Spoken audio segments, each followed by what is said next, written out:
क्या नुकसान होने जा रहा है, किन उनको नुकसान होने जा रहा है? देखिए, बाल विकास व महिला सशक्तिकरण के लिए कांग्रेस सरकार ने एक योजना प्रारंभ की थी, सेल्फ हेल्प ग्रुप, और उसके माध्यम से जो बच्चे आंगनबाड़ी में आते हैं और कुपोषण के भी शिकार होते थे, उनको कुपोषण से बाहर निकालने के लिए, उनको बेहतर स्वास्थ्य के लिए एक योजना निकाली थी कि वहाँ पर एक होम राशन,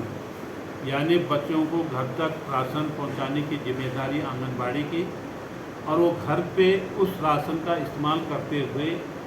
अपने उस परिवार की जो गरीबी है उससे उभरने का एक प्रयास मात्र बनाया था। और सेल्फ हेल्प ग्रुप के माध्यम से उन तमाम लोगों को ये राशन पहुँचते थे। लेकिन अभी ताज़ा एक विज्ञप्ति जारी की है बाल विकास निदेशालय के द्वारा कि इसको जो लगभग 560 करोड़ रुपए का है, और 560 करोड़ रुपए का एक टेंडर जारी किया गया है। जिस व्यक्ति को ये टेंडर खरीदना होगा उसका टर्नओवर कम से कम 100 करोड़ होना चाहिए। अब पहला प्रश्न ये आता है कि 100 करोड़ टर्नओवर का कौन सा सेल्फ हेल्प ग्रुप आपके उत्तराखंड में है, कौन सी महिला मंगल दल है, कौन सा महिला समूह है। तो ये एक सोची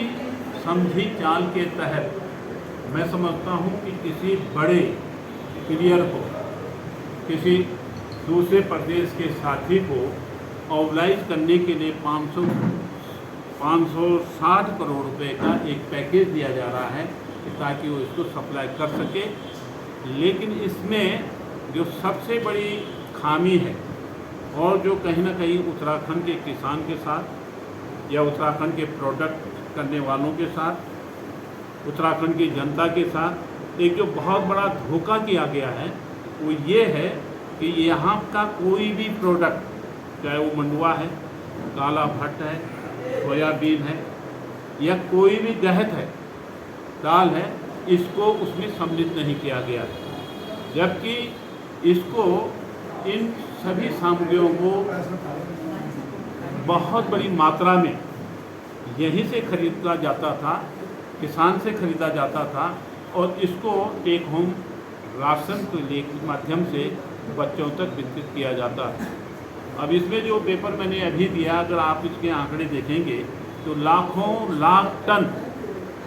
जो अभी तक उत्पाद हमारा होता था उसको अब इस योजना में सम्मिलित नहीं किया गया है। आदरणीय हरीश राव जी जब मुख्यमंत्री थे तो उन्होंने यहाँ के लोकल प्रोडक्ट, हम लोगों ने एक कोशिश की थी कि किसानों की अगर आमदनी बढ़ानी है उत्तराखंड में, तो यहाँ का मंडुआ जो है हमको बेचना पड़ेगा, लेना पड़ेगा, यहाँ की गहत लेनी पड़ेगी, यहाँ की सोयाबीन लेनी पड़ेगी, यहाँ का काला भट्ट लेना पड़ेगा, और मंडुआ खरीदना पड़ेगा। और ये इतना प्रचलित हुआ था कि मंडुए ने तो पूरे विश्व में जो है एक करिश्माई परिवर्तन लाकर खड़ा किया। यानी कि शुगर के मरीजों के लिए आयरन इसमें पौष्टिक होने की वजह से ये बहुत ज़्यादा प्रचलित हुआ, और पूरे देश में ही नहीं विदेशों में भी है। इसके बिस्किट जो है आज भी खाए जा रहे हैं, बड़ी मात्रा में खाए जा रहे हैं। तो इस योजना के माध्यम से मैं समझता हूँ कि किसी बड़े आदमी को ये ठेका दिया जा रहा है, जिसमें निश्चित रूप से उत्तराखंड का कोई नहीं होगा। और इसमें जो राइट, जो अधिकार जो आंगनबाड़ी कार्यकर्ता का था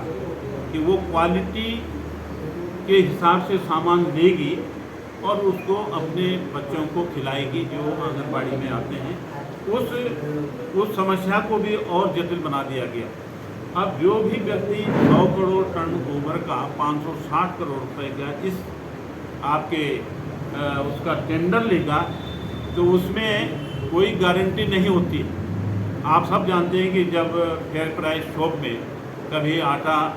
कभी जो है चावल गंदा आता है तो उसको वापस किया जाता है, कभी गंदा जो है गेहूँ आता है तो उसको वापस किया जाता है। लेकिन ऐसी ही स्थिति मैं समझता हूँ इसमें 560 करोड़ रुपए का जो एक टेंडर हुआ है, इसमें बहुत सारी शंकाएं जन्म देती हैं। और उन शंकाओं के पीछे ये बहुत साफ है कि जो चीज़ें अभी तक साफ सुथरी जो है आंगनबाड़ी कार्यकर्तियों के माध्यम से बच्चों को खिलाई जाती थी, अब आने वाले समय में वो चीज़ें नहीं रहेंगी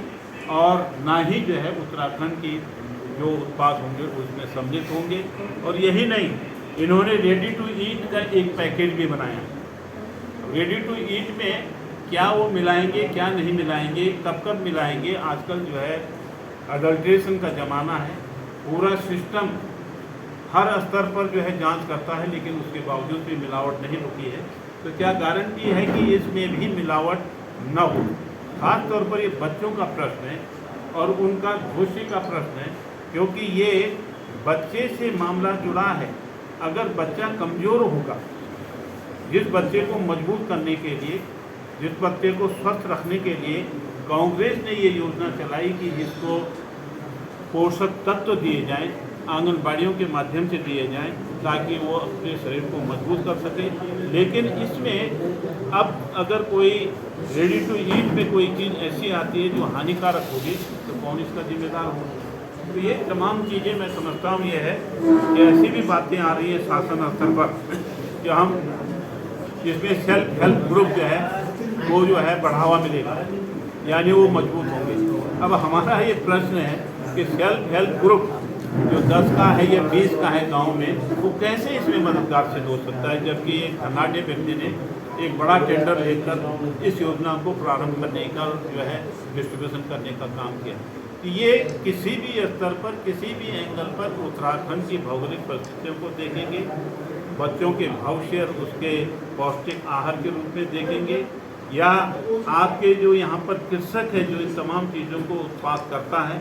उनकी माली हालत को देखेंगे, तो इसमें निश्चित रूप से उनके माली हालत का गिरना तय है। और इससे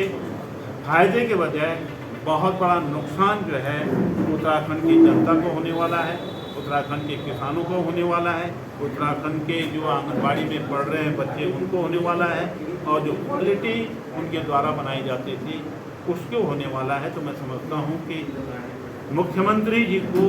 तत्काल प्रभाव से ये जो टेंडर जारी किया गया है 560 करोड़ रुपए का,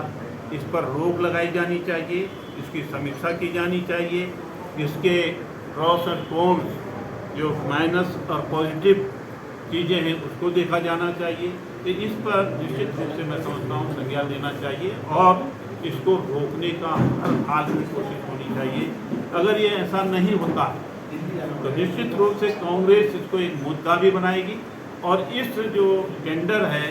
ये जो धनाढ्य व्यक्तियों को यहाँ पर नए नए ढंग से बुलाने का एक जो प्रयास है, उनके खिलाफ एक जिहाद भी छोड़ा जाएगा, एक आंदोलन भी किया जाएगा, ताकि हमारे बच्चे स्वस्थ रहें, सुरक्षित रहें और यहाँ के पौष्टिक आहार का सेवन करते रहें। इसके लिए हमारा प्रयास होगा।